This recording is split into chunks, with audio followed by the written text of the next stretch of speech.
అందరికీ నమస్కారం అండి. ఎంతో పవిత్రమైన ఈ మాఘమాసంలో మాఘమాస నదీ స్నానం, మాఘమాస మహత్యం గురించి అయితే వశిష్ఠ మహర్షుల గురించి వారి నోటి నుంచి దిలీప మహారాజు వింటున్నాడు. ఇప్పుడైతే మనం ఆ కథలను మనం కూడా వింటున్నాము. ఈ వీడియో ద్వారా మీరు కూడా వింటున్నారు. ప్రతి ఒక్కరి పాపాలు తొలగి అష్టైశ్వర్యాలు కలగాలంటే దీనికి మించిన తరుణోపాయం ఇంకొకటి లేదు. ఇప్పుడైతే దిలీప మహారాజు మహర్షిని అడుగుతున్నారు ఏమని, ఇంత చిరకాలంలో ఆ ముగ్గురు కన్యలు యమలోకానికి ఎట్లా పోయి వచ్చినారు స్వామి? జీవుడు ఎంతకాలంలో యమలోకానికి వెళ్ళి రావడానికి ఎంతకాలం పడుతుంది? ఈ విషయాలన్నీ నాకు వివరించండి అని అయితే దిలీప మహారాజు వశిష్ఠ మహర్షిని కోరుతున్నాడు. అందుకు వశిష్ఠ మహర్షి బదులిస్తూ, మహారాజా, సకల జనావళి తెలుసుకోదగిన విషయాలను అడిగితివి, సంతోషం. రాజా, భక్తి మార్గం మించింది మరొకటి లేదు కదా. మరణించిన ముగ్గురు కన్యలు పుణ్యాత్ములైనందువల్ల వాళ్ళు మళ్ళా బతికారు. వారు ముగ్గురును మాఘమాస నదీ స్నానం చేయడం వల్ల వారికి అంత పుణ్యం అబ్బింది. యమలోకానికి వెళ్ళి తిరిగి భూలోకానికి రాగలిగారు. మాఘమాస నదీ స్నానంకి అంతటి మహత్తరమైన శక్తి ఉంది.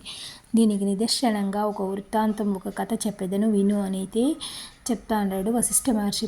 పూర్వంలో పుష్కరుడు అనేవాడు యమదూతుల చేత పరలోకానికి తీసుకుపోయి తిరిగి భూలోకానికి ఇదే విధంగా వచ్చాడు. ఇతని చరిత్ర కూడా శ్రద్ధగా చెప్తాను విను అని చెప్తున్నాడు. పుష్కరుడు అనే బ్రాహ్మణుడు మిగిలి జ్ఞానవంతుడై సమస్త జీవుల యందు దయ కలిగి ప్రవర్తించేవాడు. పరోపకారమే ఇతని జీవిత లక్ష్యం. ఇతడు ప్రతి మాఘమాసమందు నదిలో స్నానం చేసి జపతపాదులు, విష్ణు పూజలు, పుణ్యకార్యాలు చేసేవాడు.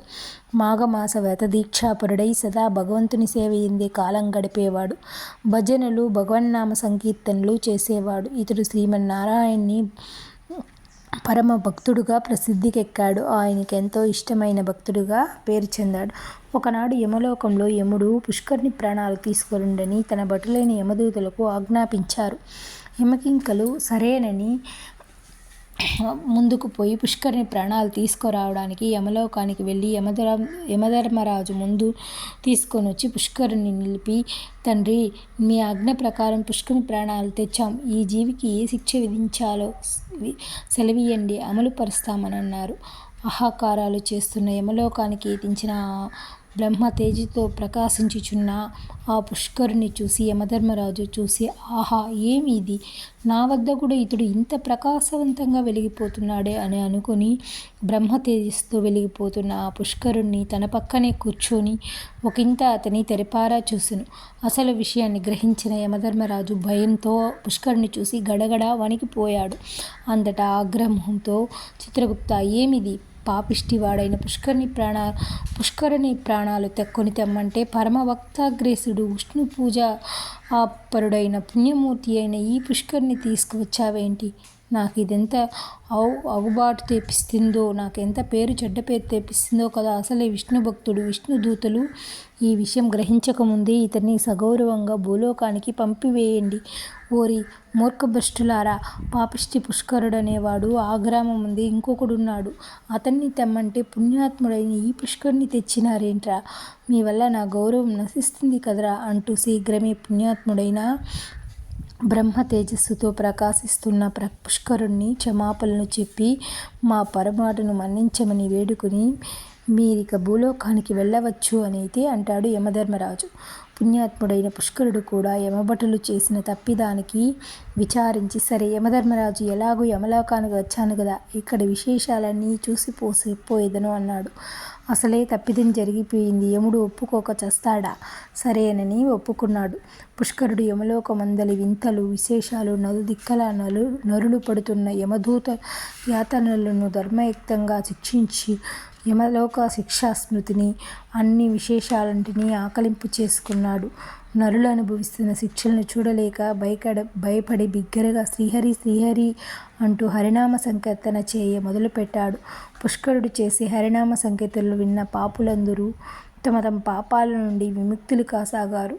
ఇక అక్కడ ఉండలేక వారును అనుభవిస్తున్న బాధలను సహించలేక భూలోకానికైతే తిరిగి వచ్చేశాడు.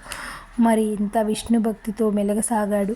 అమిత పుణ్యాత్ముడైనందువలన పుష్కరుడును యమలోకానికి పోయి తిరిగి రాగలిగాడు.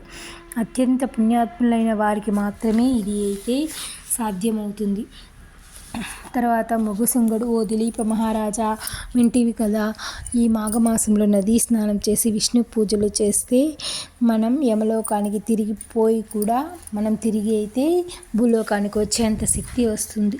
తర్వాత దిలీప మహారాజా వశిష్ఠుడు చెప్తున్నాడు, వింటివి కదా ఈ కథ. మృగశృంగుడు తన చిన్నతనం నుండి హరినామ స్మరణ చేసేవాడు. అతనికి 5 సంవత్సరాల వయసులో బడిలో వేశారు. పుట్టగానే పువ్వు పరిమళిస్తుంది అన్నట్లు మృగశృంగుడు చిన్నతనం నుండి ఆధ్యాత్మిక చింతనలో పడిపోయాడు.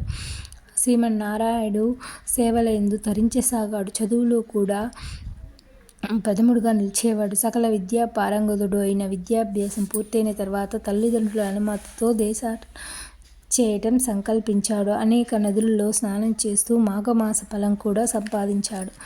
దేశాటనం పూర్తి చేసి తిరిగి వచ్చిన కుమారునికి తల్లిదండ్రులు వివాహం చేయదలిచి నిశ్చయించారు. తగిన కన్య కోసం